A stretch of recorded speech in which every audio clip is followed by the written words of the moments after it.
handshake at last as Merkel welcomes Trump to G20 summit where he will have first face-to-face with Putin.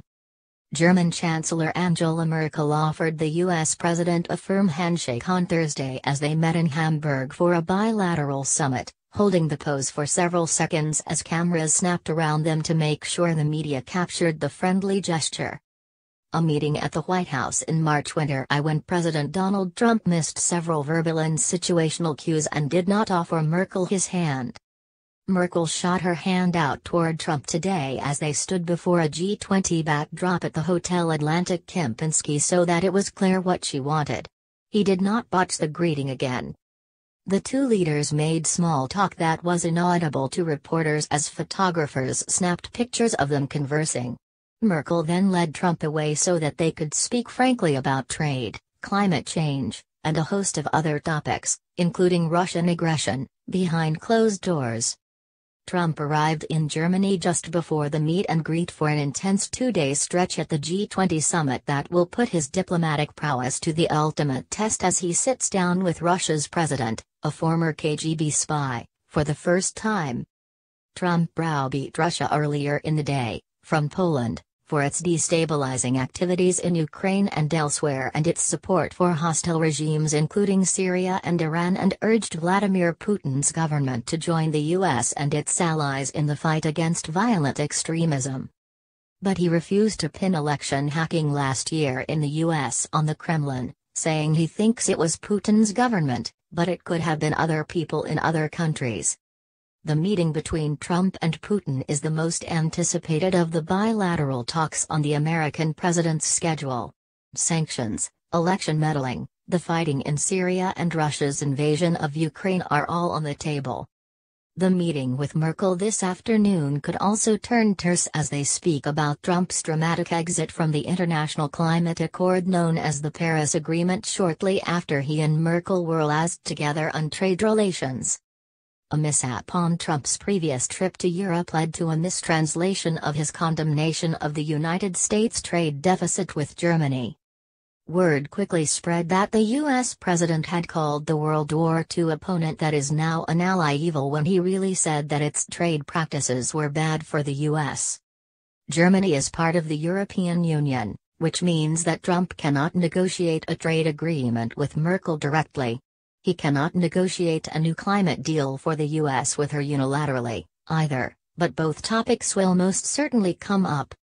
The fight against ISIS and North Korea's latest provocations are also top of mind for the U.S. president, who delivered a hard-hitting speech today in Warsaw and took questions from the news media that touched on both of those topics. Trump's sit-down with Merkel is an opportunity for him to turn around relations with the ally. The partnership has shown repeated signs of strain in the 6 months since Trump assumed office. During a G7 meeting in Brussels in May, Trump blasted Germany over its trade surplus with the United States. "The Germans are very, very bad," Trump said, in remarks highlighted by German magazine Der Spiegel. "Look at the millions of cars they reselling in the U.S. Terrible. We will stop this," Trump continued, neglecting to mention substantial German investment in the U.S., such as a major BMW plant in Spartanburg, South Carolina. Merkel responded afterward in Munich in terms that sounded as if she were beginning to doubt the U.S. commitment to the transatlantic relationship. She said Europe must really take our fate into our own hands. She added, "The times in which we could rely fully on others, they are somewhat over. This is what I experienced in the last few days." Trump previously said Merkel was ruining Germany by letting in too many refugees. Back in March, when Trump hosted Merkel at the White House, the Germany chancellor said she was representing not just her country but European integration. "I am saying it in the United States, also here in Washington in my talks with the president," she said. During an Oval Office photo op then, Trump and Merkel didn't shake hands. He joked later, during a joint presser, that they have at least something in common, perhaps, as he claimed again that Barack Obama spied on him. His comment was met with nervous laughter in the room as Merkel did a double take, then looked down at and shuffled her note cards on the podium. Trump and Merkel stared each other down on Thursday, then shook hands at the top of their encounter that served as the official kickoff to Trump's meetings at the G20. The president's daughter Anka, who has become something of a friend of Merkel's, was also seen entering Hotel Atlantic Kempinski with the U.S. delegation. Anka came to Berlin in April to promote apprenticeships. A senior advisor at the White House, Anka, who is far more liberal than her president father, may help cooler heads to prevail in today's talk with Merkel, who's currently up for re-election. Merkel's party recently removed the word friend from a description of its relationship with the U.S. in campaign materials. Trump's meeting with Putin is largely an unknown. The White House said last week that Trump will talk to his foreign counterpart about whatever he wants and would not commit to a discussion about Russia's violation of voting systems in at least 21 states before the president's surprise victory in the November election. He did not mention Russia by name in his remarks to the Polish people when he committed the U.S. making sure they are never again held hostage to a single supplier of energy. But turning to threats against the West later in his speech in front of a memorial to the Warsaw Uprising, Trump railed against the steady creep of government bureaucracy, radical Islamic terrorism and powers that seek to test our will, undermine our confidence and challenge our interests. To meet new forms of aggression, including propaganda, financial crimes and cyber warfare, we must adapt our lives to compete effectively in new ways and on all new battlefields, he said in a direct reference to Moscow's meddling. Trump said at a news conference in Poland, where he was asked about Russia, that Putin's government could have interfered with the 2016 U.S. presidential election, which saw him take victory over Democratic candidate Hillary Clinton. He added, however, that he's not totally convinced that Russia was the sole meddler in the election, contrasting claims from U.S. intelligence agencies who said the effort was directed by Putin and emanated from Moscow. I think it was Russia, and it could have been other people in other countries, Trump said. Nobody really knows. He added that U.S. intelligence agencies have made mistakes in the past, so nobody really knows for sure. The president sought to redirect any scrutiny toward his predecessor, Barack Obama, accusing him of allowing Moscow to meddle on his watch. Though the Obama administration warned Russia publicly and privately before Election Day to stop interfering, questions have since been raised about whether he acted aggressively enough to stop the threat. They say he choked. Well, I don't think he choked, Trump said. I think he thought Hillary Clinton was going to win the election, and he said, let's not do anything about it. Trump said the CIA had informed Obama about the hacking months before the election but added that mistakes have been made. Speaking to thousands of cheering Poles later, Trump called their nation the geographic heart of Europe and praising their countrymen for shaking off both Nazi oppressors and Russian occupiers in the last century. That's trouble. That's tough, he exclaimed. In those dark days, you have lost your land but you never lost your pride. Trump delivered his address in Krasinski Square, at the foot of a statue commemorating the 1944 Polish uprising against German occupiers. He and First Lady Melania Trump laid a wreath at its base. Speaking behind bulletproof glass, the U.S. president said Poles are a people who truly know the value of what you defend. He urged them to uphold a future in which good conquers evil. They repeatedly chanted USA, USA and Donald Trump. Donald Trump. Trump had earlier met the Polish president and warned that the future of the West is in doubt. In a speech to the public he praised Poland's will to survive because they have never, ever forgotten who they are. The Polish experience reminds us, the defense of the West ultimately rests not only on means but also on the will of its people to prevail, Trump said. Your oppressors tried to break you, but Poland could not be broken, he said. And Trump projected his fight against Middle Eastern terrorism onto the template of Poland's historic struggles, saying, we are fighting hard against radical Islamic terrorism, and we will prevail. America and Europe have suffered one terror attack after another. We are going to get it to stop, he said.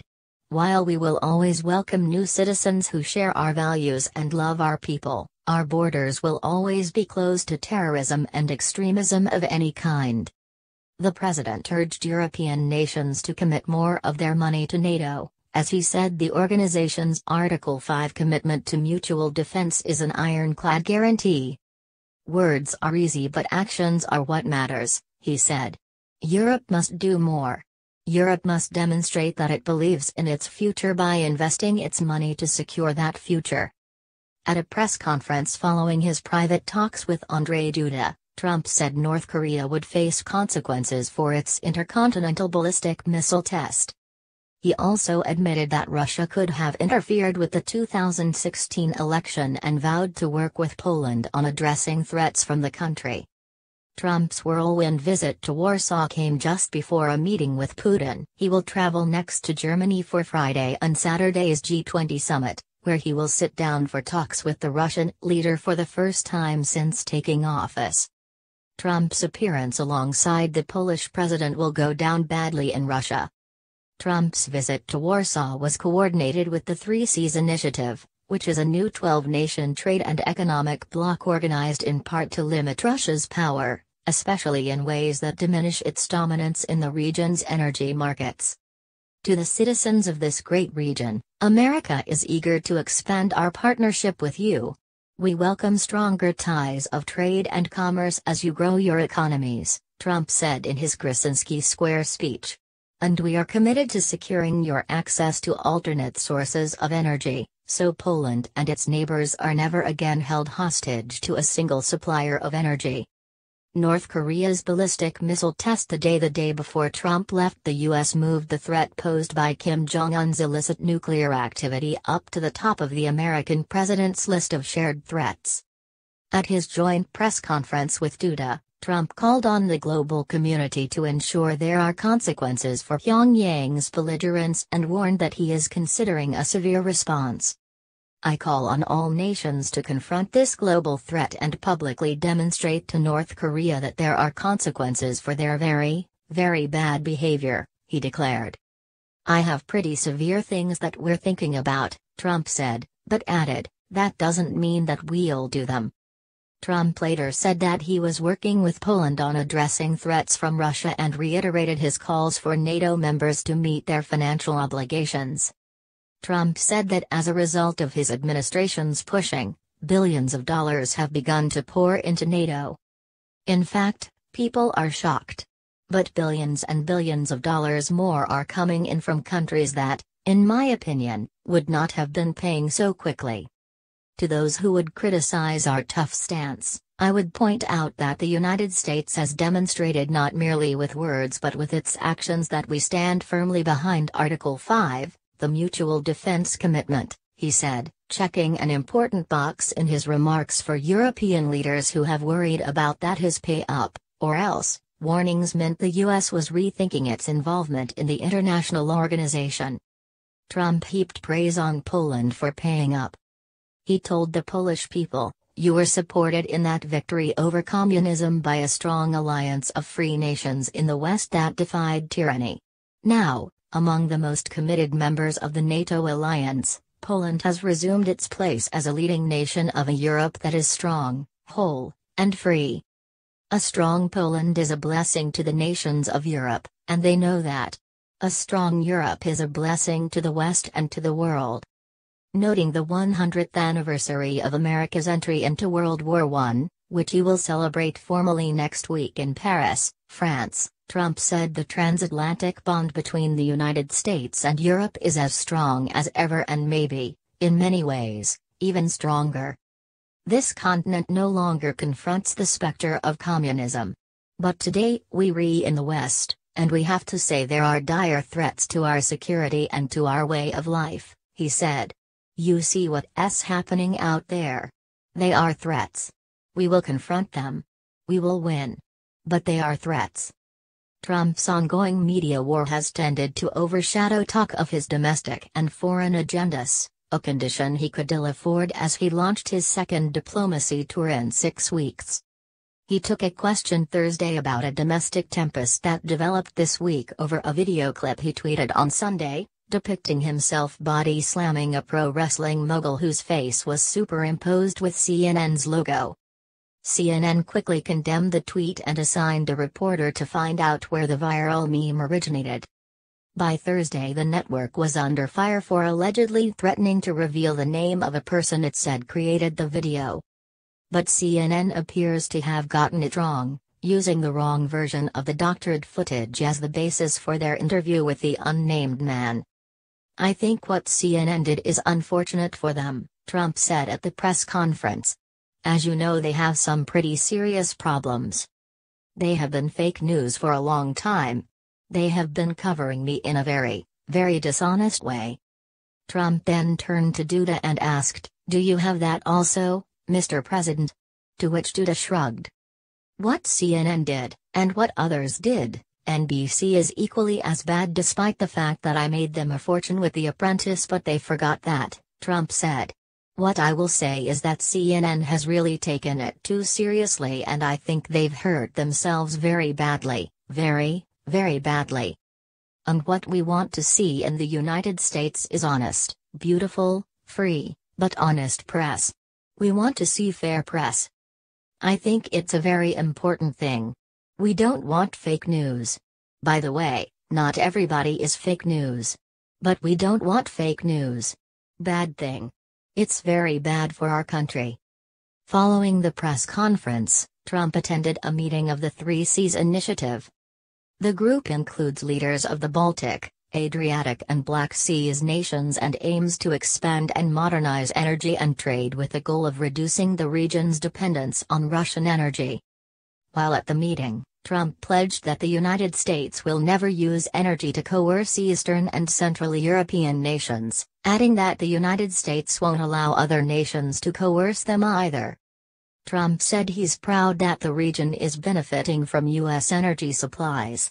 Poland received a first shipment of liquefied natural gas from the United States last month.